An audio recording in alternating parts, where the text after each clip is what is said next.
runway for RC aircraft that are performing at the show. And so our runway there in the dirt, it's actually volcanic ash from 44 years ago. Mount St. Helens erupted here in Washington State, deposited. John Council said he lived here, grew up here in Moses Lake, 3 inches of ash on the ground. Yeah, I was looking into it actually, and Moses Lake got the most of it. They had the most volcanic ash of anywhere else. And so literally 3.5 inches at the top of the surface of this earth is volcanic ash belched from the center of Mount St. Helens herself. And so I love it. Every time you say that, I love that. So what that means, though, for the pilots, right, is that we have a unique surface. It means a lot of dust. The fire department here at the airport has been out dumping water. I think you said yesterday, Corey, it was like 1,000 gallons. Yes. Yep. 1,000 gallons of water yesterday to prepare. I think we've got water laid down today as well. It helps. During practice on Friday, it was near instrument conditions. Sometimes people had to go around waiting for the ash to clear. We've worked to mitigate that. But without the howling winds today, hopefully it'll be a little bit better. The other thing I'll add is I was talking to the pilots at the dinner last night, the little pilot celebration awards dinner, and they said that they prefer, just put it in your AvGeek knowledge book, everyone seemed to prefer competing on volcanic ash than turf or grass. Yeah, I was talking to the pilots, and the braking efficacy, that the effectiveness of the brakes was actually really a good balance. You know, pilots were telling me they were able to actually land with the brakes completely locked, and the volcanic ash would just give the perfect amount of give to balance that, non-nose over scenario. That, it is a delicate balance when you're landing these aircraft, and it takes quite a bit of skill, and the surface is always a factor. And we've seen that at events like Sodbusters or in Hartford, where we're landing on grass. It's a lot more slippery on a grass surface, and so those brakes aren't quite as effective. But here the pilots are absolutely loving these conditions. And we've got the competitors now coming up to the line. Here's race number 11, the Angry Kitten, 2000 Brands S7 from Auburn, Washington. I believe that's Stephen Hewitt. You're going to see Rod Hewitt compete in that plane later today as well. Oh, that's Rod. I'm hearing that's Rod. So Rod's going first, and then Dad will be after. So everyone give it up for Rod Hewitt. Hot Rod Hewitt showing us how it's done here in Moses Lake. He has been a crowd favorite and an announcer favorite of the show. Just so entertaining, and he flies. The thing about him is he talks a lot of talk, but he backs it up with performance, and that's one thing about everyone in the Hewitt clan, is they know what it takes. It was really inspiring to see all 3 of them competing yesterday and really putting in. I get people say I say it too much, but they're putting on clinics yesterday. Yeah, and it is definitely heartwarming to see. We've got Mike Council pulling up in his beautiful 12. Yeah, so in the 1946 Piper PA-12 from Moses Lake, Washington, everyone give it up for Mike Council. Mike was putting on quite a show yesterday in that comfortable backcountry airplane. This is a staple. Anywhere you go in the backcountry, you will see PA-12s. A lot of people mistake these for the popular Piper Cub aircraft, but this actually has a little bit wider cabin, quite a bit more roomy, and it's just a beautiful airplane if you love airplanes.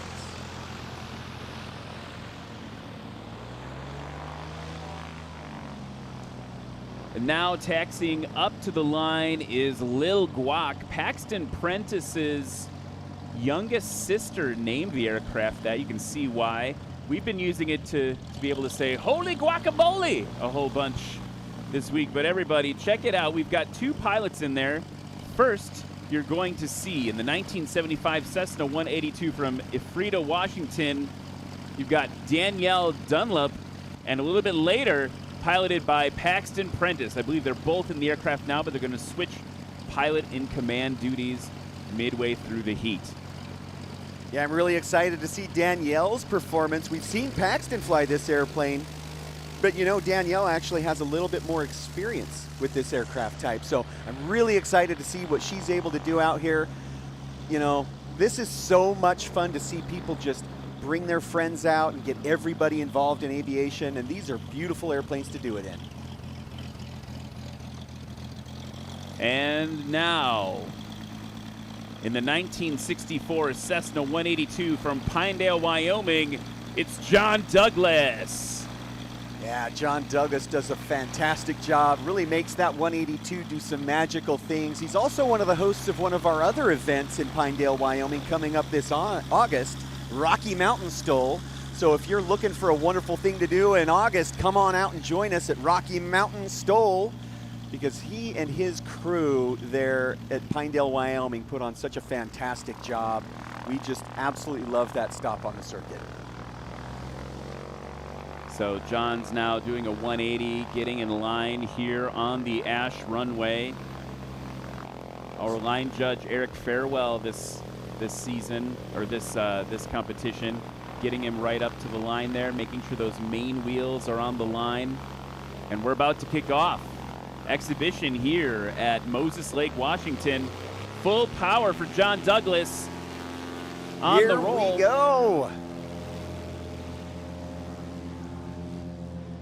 Yeah, there we go. Good takeoff by John Douglas. Now, we're seeing a little bit longer takeoffs today, and that's going to be normal.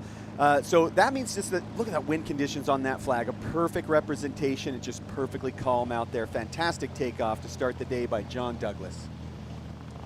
Here comes Danielle Dunlap up to the line, getting those main wheels right on the line. That's where everything is measured from on the aircraft, either the main wheels at the back or the front for the tail draggers like Mike and the Hewitt clan are running this heat. Lil Guac waiting for release from the air bosses. And we have it. On the takeoff roll in Lil Guac, it's Danielle. Now let's see what she does in poiser technique. Flaps are down already. You see she's starting to ease back on the pressure, and there we go. Beautiful takeoff. These two aircraft that have just taken off, we always call them the heavies. They are in the largest class, that touring class in National STOLs, where you're going to see the heaviest general aviation aircraft competing, and so we have to put that in perspective. You see a little bit longer takeoff compared to what the S7 is going to do in a minute. Well, it's also like 3 times as heavy. I don't know. Don't quote me on that. It's a heavier airplane. Yeah, quite a bit heavier. And a staple in general aviation. It's just a testament that you can bring what you got.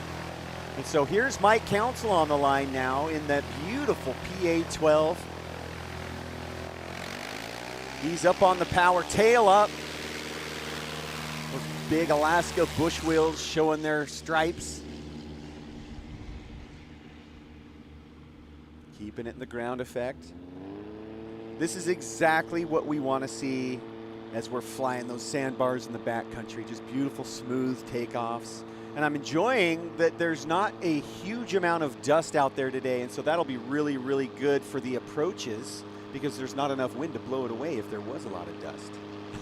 And we saw a little bit coming off of the prop wash of Rod's aircraft there, but nothing like we saw Friday or Saturday, folks. If you're tuning in for the first time, after you watch tonight, go back and watch the streams, nationalstol.com, to find them. It was a dust bowl. Pretty impressive looking, though. It was a lot of fun to watch. Now here's Rod Hewitt pulling up in that Rans S7. He's coming up on the power. Flaps down and he's up. So short. Wow. Wow. So, in spite of the wind being very, very calm, that was ridiculously short. Fantastic takeoff there from Rod Hewitt. That is just fun to watch. You can't help but just put a smile right on that Father's Day face. So it's interesting, right? We think about what effect does the wind have as John Douglas comes in now for his first landing of today. Holding it off, that nose a little high and short, so he's got a scratch on the books. If you land before the line, the blue flag comes up and it is a scratch. It means that run does not count. You got to try again next time. So all these pilots are just used to a huge amount of wind, and so what happens when you transition from a windy day to a calm day is things on the landing just happen quite a bit faster. And so as you're coming in for that approach, you've got to get set up a little bit early. And so I'm assuming John just made that little bit of miscalculation there, and so he'll make a correction and get used to these conditions. Now here comes Danielle, nice and low, within half a wingspan of the ground, utilizing that ground effect. Let's watch as she's able to bring this down as close to the line as possible. Holding it off, good over the line. Wow. A lot of energy, though. She's got to get on those brakes. Seeing some shimmy back landing. There. She really nailed that one. A good one. We got the checkered flag, so that is a good landing. She'll get a score on the board. Absolutely great. John Douglas's first run, a combined score of 454 feet. Honestly, that's not too much further. I think he was in the high 200s. Right. Yeah. So and that's a first. That's just the first. He's going to dial it in as he goes today. Right. Now Danielle's first takeoff was 385. We'll see what the landing score comes in. And while we do that, Mike Council to your right, folks, in the Chub Cub, the PA-12. So Danielle's combined score is 773. I bet we'll see that narrow down quite a bit. Here comes Mike now. Such a beautiful thing to see, a bush plane approaching. Very long on that one. You can see he carried a lot of energy, and so we're going to see these pilots getting used to these conditions. I just think that that's what it is. They're used to the wind. This is their first flight in the calm winds from the heavy winds that were yesterday, so they've just got to get it dialed in for these conditions. So here comes Rod Hewitt on a really long, wide base.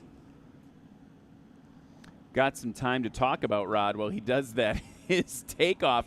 This is interesting. His takeoff today, first takeoff, an astonishing 64 feet. And I believe, let's put in perspective, his best combined score was around 64 feet yesterday. Absolutely. So the conditions are definitely a factor in these competitions. And that's one thing that the internet talks about. When we have these ridiculously windy days and the takeoffs and landings are really short, that's usually the first comment. Well, what was the wind? What was the wind? Yeah, I got a lot of those texts yesterday. What was the wind? And my counter, I said, I would tell them the winds, for Jeff, I think you said it was 27 knots on his airspeed indicator just standing still. I was like, he still had to work really hard for that. It's not easy in the heavy wind. You just get the shorter distance. Here's Rod now coming in short final. Yeah, when the winds are a little bit heavier, it does still require that work. And Rod really pushing hard there for a short landing, coming in and scratching. But he is pressuring himself to perform, and so I really love to see that. He is itching for a low score today, so really exciting. But going back to the wind, let's watch this replay here. You see that right wing stalled a little bit early. And that's what caused him to come in a little bit short. We heard that burst of power he gave to try to save it as it was coming down. The cool thing about a Rans S7 or a lot of the purpose-built bush planes is your main gear are designed to absorb a lot of that punishment. So you can do a little bit more than you would, say, in a 182 or a 172. Yeah, absolutely. Those shocks that they're designing for these modern bush planes are absolutely amazing. In fact, the company that built my shocks actually builds shocks for military aircraft and even NASCAR. And so they're getting some really high-tech shock absorption. And the feature that I love about these shocks the most is the rebound protection, allowing you to get on the brakes and really land short. So once you plop those things down, you'll notice a lot of these airplanes that don't have the shocks, maybe they're the steel spring like in the Cessnas, if they set it down a little hard, they might bounce back up into the air. And one of the things I love about these modern shocks that are being designed is they have that rebound protection, so you stay in contact with the ground and you're able to get on those brakes. So if you're shopping for shocks, that's a good question to ask, is what's the rebound? What's the rebound of these shocks? Because that's really what matters when it comes to short landings, is being able to contact the ground and stay there. Well, and if you think about the S7, Rod is flying, the Rans S7, that from the factory, the kit that you build, it's an experimental aircraft, comes with spring, metal spring gear, right? And most pilots that are competitive will swap to this more traditional style, Cub style gear. Right, absolutely. Now here's John Douglas setting up for his second attempt. Now his first takeoff was 227 feet. Now let's see if he can improve on that with this one.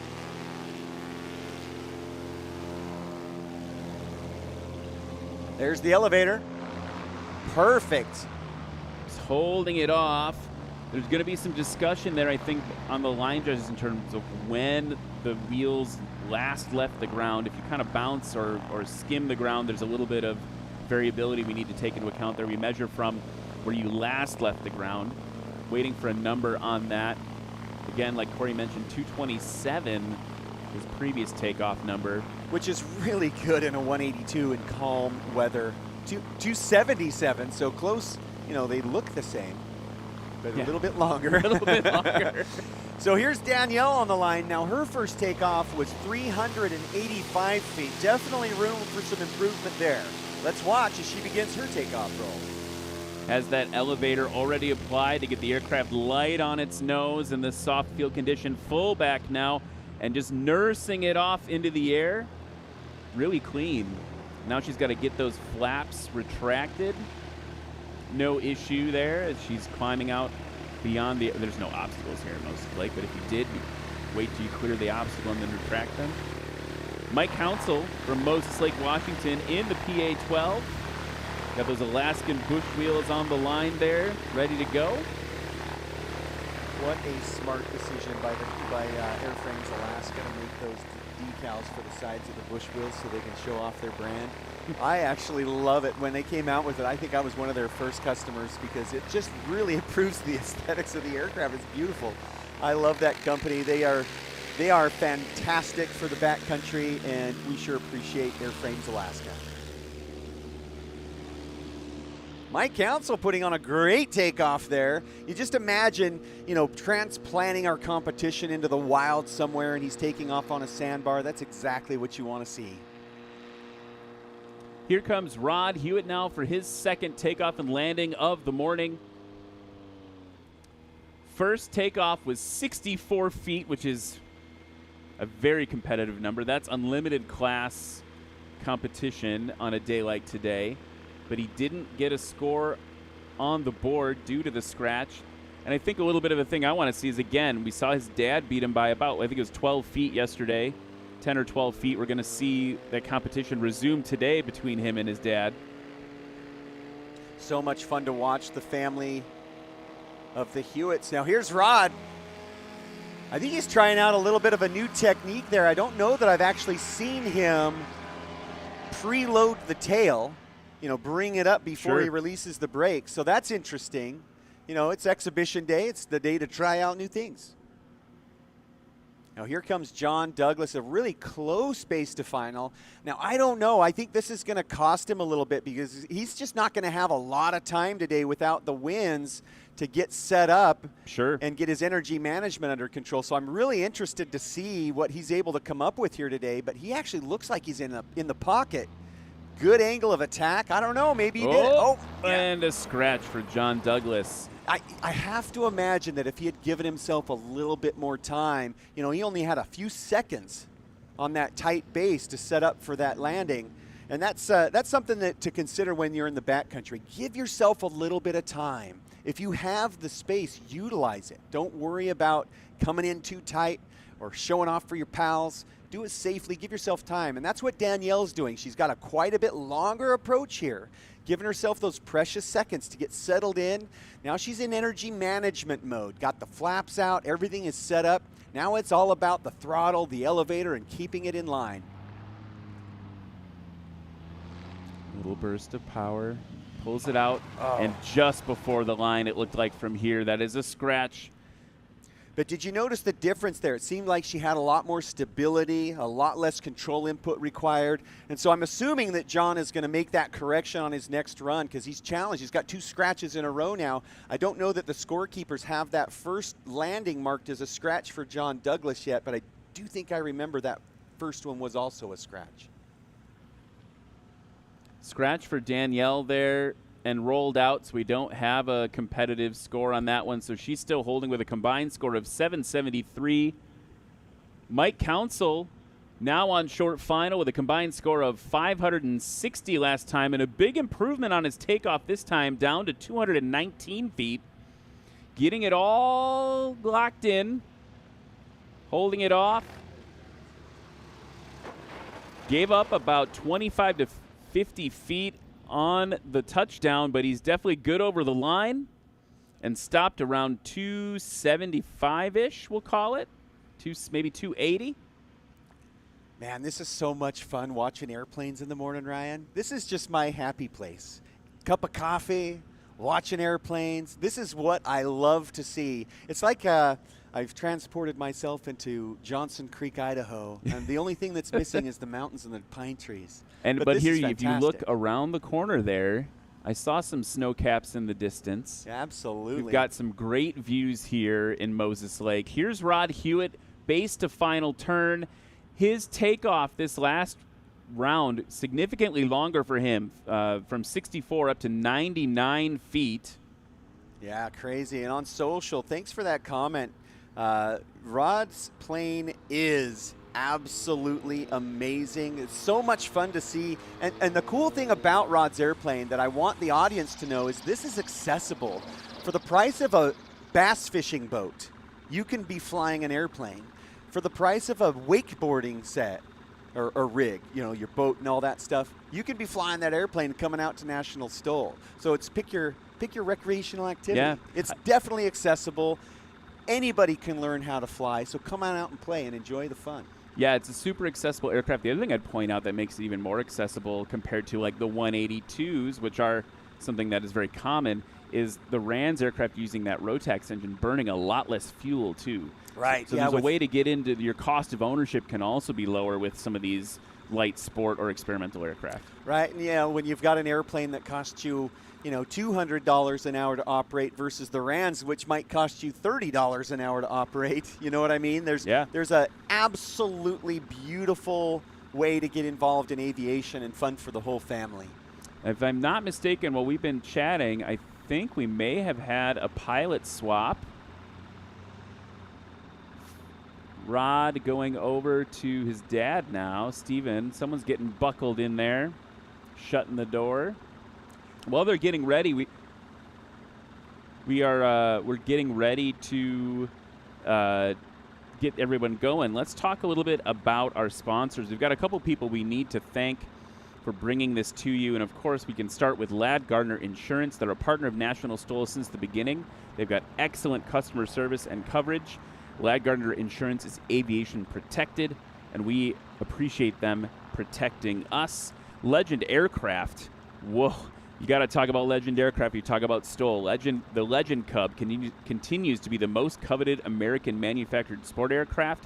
It's an all-new factory-built aircraft designed in the spirit of the legendary Piper J3, PA-18 Super Cubs, the best of the past with an obtainable wish list of modern enhancements. American Legend Aircraft Company has engineered all the safety, comfort, and convenience options imaginable.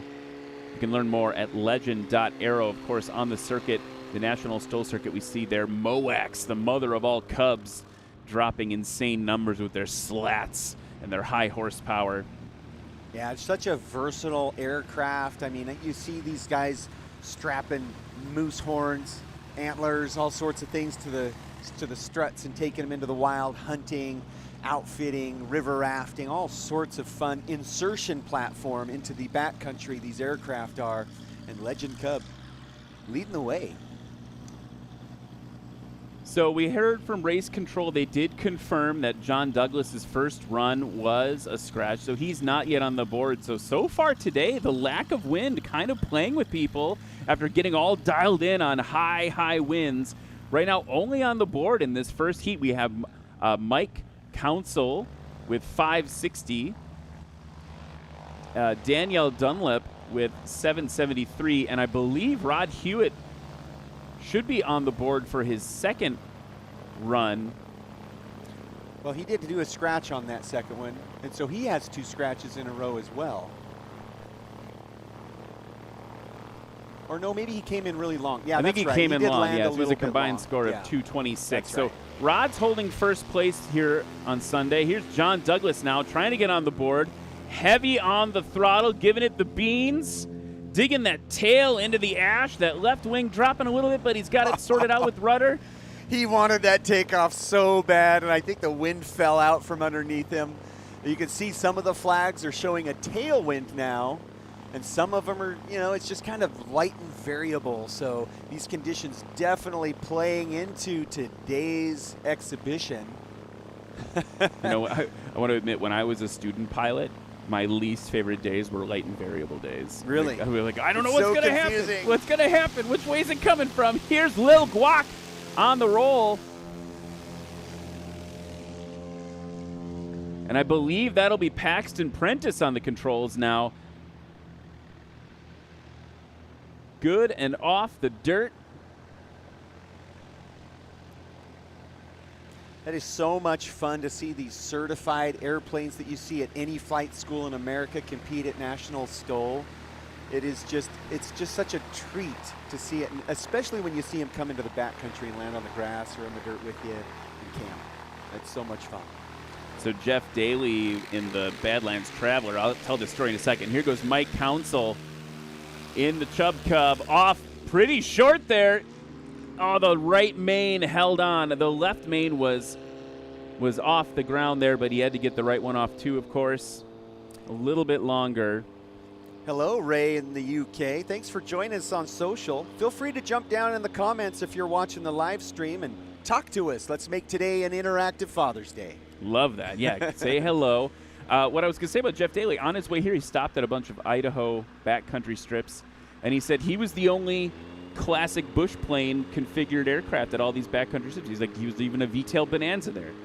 People were putting in work in all the non-bush plane types, all backcountry. And I love to see that. I mean, the backcountry is for everyone, and quite honestly, the world is so vast and different. You can fly 2 hours in any direction and see such different terrain in the backcountry, but it's absolutely amazing as Rod does a fantastic takeoff there, bringing the dust into the play. Fantastic takeoff there.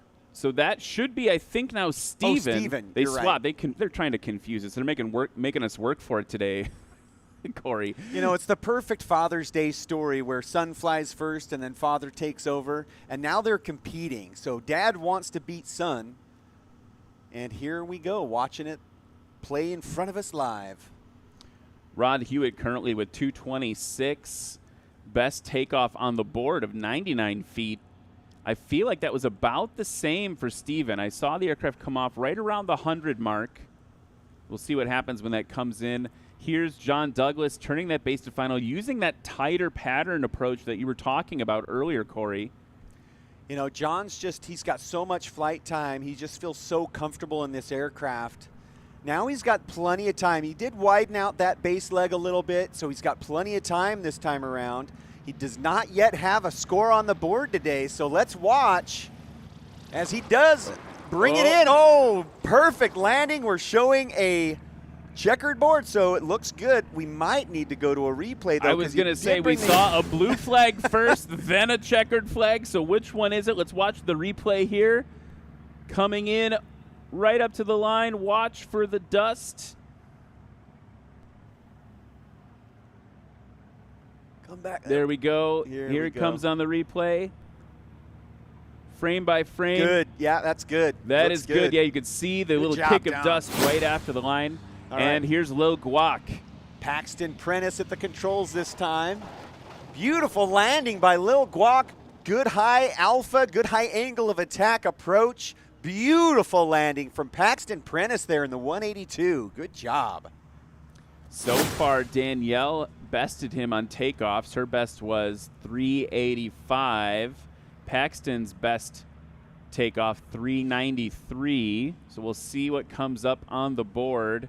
Yeah, Paxton just put on a beautiful demonstration of a full stall landing in that 182. So if you're a student pilot, rewind that video and watch that again. That was gorgeous.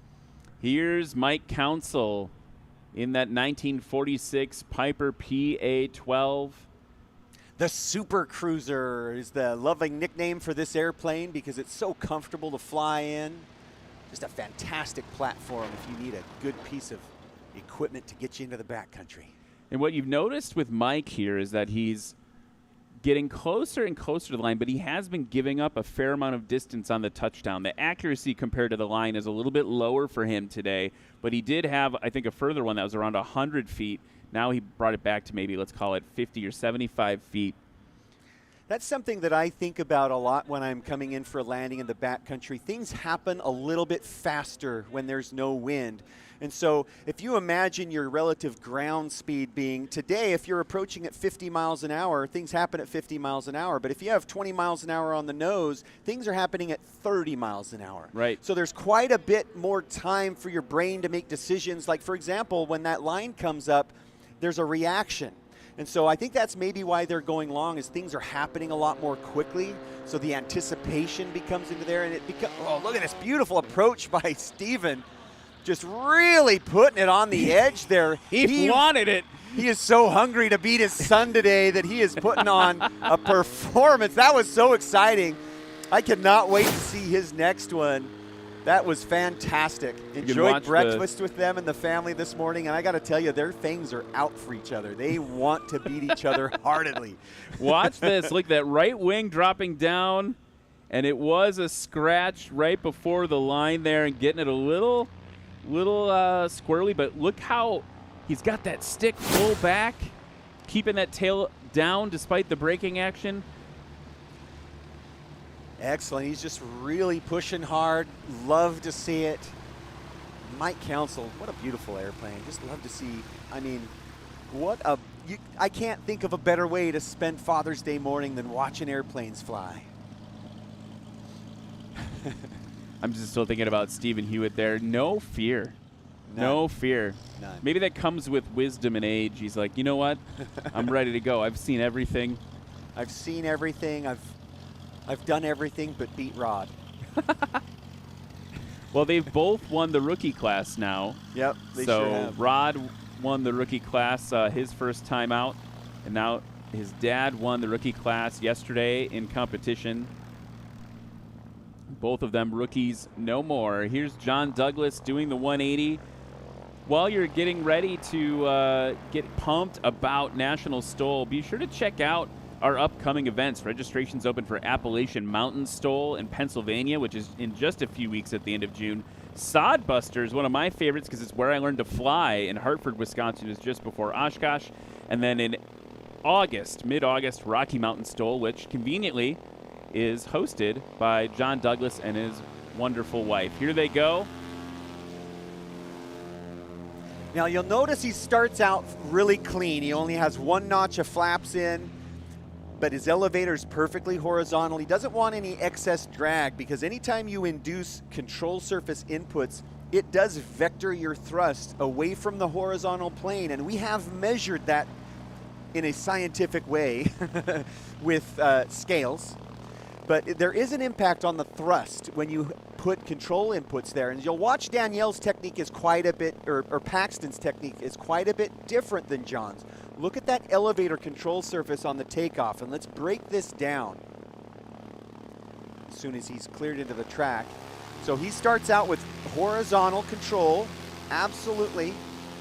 2 notches of flaps, it looks like, for him. Starting to feed in that elevator right there. A little too early, though, but absolutely beautiful takeoff nonetheless. And these 182s are doing so well in no wind. I mean, we're talking sub 400, sub 300 foot takeoffs consistently in a certified airplane. And I remember thinking back when I was in flight school, looking at runways and thinking, oh man, that runway's only 2,000 feet long. And that's intimidating. And these guys are doing it in a quarter of that length and less. Honestly, that's how I feel now, right? Like a tight runway for me in my 172 is 2,000, 3,000 feet. And that's part of that is a proficiency thing. But two, it's just the experience, right? You got to come out and do it and see what the true capabilities are. Here's Mike Council on the roll, getting that tail up, and he's off on, again, that left main hanging on, or taking off first. We must have a little bit of wind from the right, because we're starting to see a trend here. pay attention to the broadcast and also live here. Watch that right wing. It seems like all the aircraft are seeing that right wing come down a little bit. And so I suspect that these pilots are having to put in some crosswind control technique on their takeoffs and landings. Stephen Hewitt coming up to the line in the S7, the Angry Kitten, number 11. Just look at some of these amazing combined scores in such light and variable conditions. Stephen Hewitt now coming up on the power. His technique is a little bit different than Rod's. Woo, okay. Off around 75 feet. Such a treat to watch every time, because even though you know it can perform at this capability, it's such a surprise. 75 feet is so short.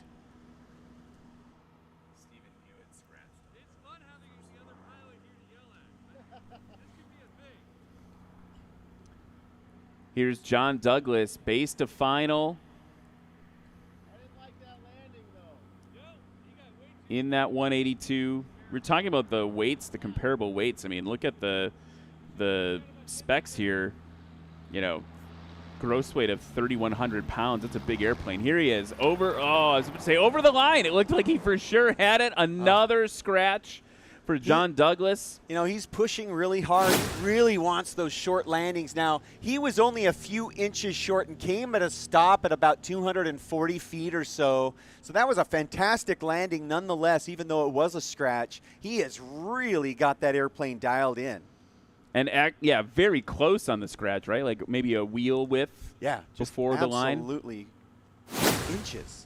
And that's so cool to see how National STOL shakes out. I mean, we had between first and third place yesterday, I think it was less than 20 feet in the sport class. It was absolutely, or maybe it was the touring, I can't remember. But here we go with Paxton Prentice and Lil Guac, also a 182.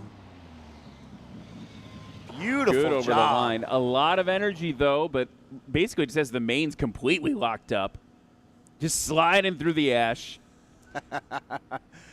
Love to see it. And Paxton did best Danielle actually on that first run. Danielle's best score combined 773. Paxton's best score 713, and it looks like it was done in the landing distance. And I would guess if it's Paxton's airplane and Danielle's his instructor, he's a little less worried about about mashing on the brakes than she is, because it's not hers. And he's probably got more time in the airplane too. Yeah, so it's probably familiarity fair. is a thing. After you get a few hundred hours in an airplane, you really start to get it dialed in. Here we go. We've got Mike Council here. Tail almost touching. Absolutely beautiful landing, but resulted in a scratch, unfortunately for him. So it looks like he's going to go ahead and just roll on out to the end of the runway. Let's watch that again on replay. Yep, just those mains hitting maybe, 2 feet before, it looks like, maybe a foot before the line.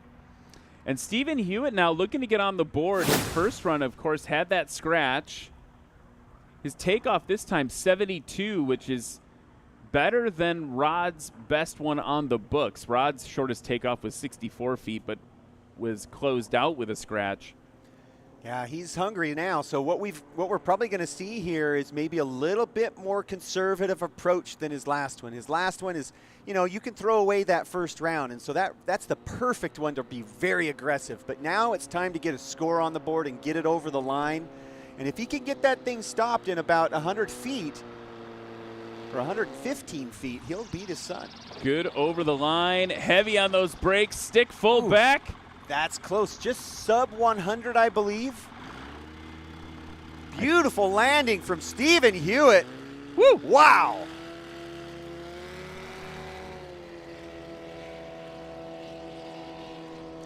That is a little sandbar.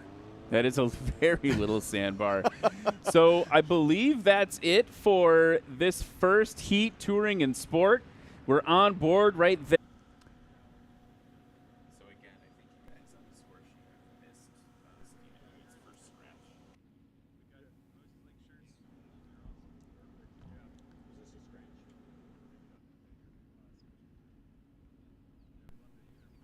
So let's look at the scores now. Danielle Dunlap with 773 feet combined in that 182. John Douglas, combined score of 589. He brought home the gold yesterday. Paxton Prentice, combined score of 574. Mike Council, combined score of 507. In second place, Rod Hewitt with a combined score of 226. And in first place with a combined score of 166, his dad. Happy Father's Day, Stephen. That's how to do it on Father's Day. Do you think you let Dad win? I don't know. We'll have to talk to him about I bet that'll be the story for sure. If it were me, I'd be like, Dad, it was Father's Day. I let you win. Happy Father's Day. I love you. And I would have just kicked his butt and then said, Happy Father's Day, Dad. I exceeded expectations. Happy Father's Day. I learned this from you. Right? Either way, what you taught me. So much fun to watch. By the way, my dad, if you're watching out there, Dad, probably not, but maybe we'll watch this later. Happy Father's Day, Pops. Yeah. He was an airplane guy. I'm an airplane guy. It's Absolutely. kind of fun. Let's talk a little bit about other folks that have helped make this possible. I want to talk real quick about flighthelmets.com. We actually have a flighthelmet.com helmet that the cable is stuck on here. Let me get it out. There we go. Live TV. Check this thing out. Are you going to put it on? Corey's going to put it on for you. So flighthelmet.com, guess what they make? They make flight helmets. Helmets are mandatory now in National STOL. We want everyone to be safe. Flight Helmets actually provides helmets for our rookies if they need them when they're getting in. Just getting those flying eyes. That's what I was going to talk about next. Look at how those work together, the two sponsors together. You look like a real Top Gun guy right now. That's great. So check out flighthelmet.com. They are a great help and sponsor to us. I feel like a Top Gun. Talk to me, Goose. Yeah. Your body's writing checks. Your ego's writing checks your body can't cash. I've been doing that my whole life. Use code NSTOL50, NSTOL50 for $50 off at flighthelmet.com. Check them out. What do you think? So far, so good? It's actually quite a bit more comfortable than I anticipated. You know, it's time for me to buy a flighthelmet.com helmet. There you go. I already have the heard it here Flying first. Eyes sunglasses. Well, let's talk about that. Flying Eyes Optics sunglasses are the lightest and most comfortable aviation sunglasses. Check out. I actually use them for prescription glasses too. And what's great about them, if you're a pilot, is they slide in underneath your headset and they don't break the seal, the seal for the noise reduction. Here's what I do though, because I need the prescriptions. They got these bad boys. Bam, magnets. How do they work? They work like this. What are you doing in there? I'm enjoying watching the show. All right, this is good. Yeah. So they go Flying Eyes. You can use code National STOL. You can use code National STOL to save 10% at flyingeyesoptics.com. And we're getting a little tour there. Oh, yours are falling off. Here, I'll take that helmet from you, Corey. So big thanks to them for helping us bring National STOL to you at home and to everyone here at Moses Lake. We're gearing up now for the backcountry class, and we're going to have a bunch of Cessnas for you. We're going to have a bunch of Cessnas. We've got Cessna 170s, Cessna 172s. They're all here ready to compete right in front of you.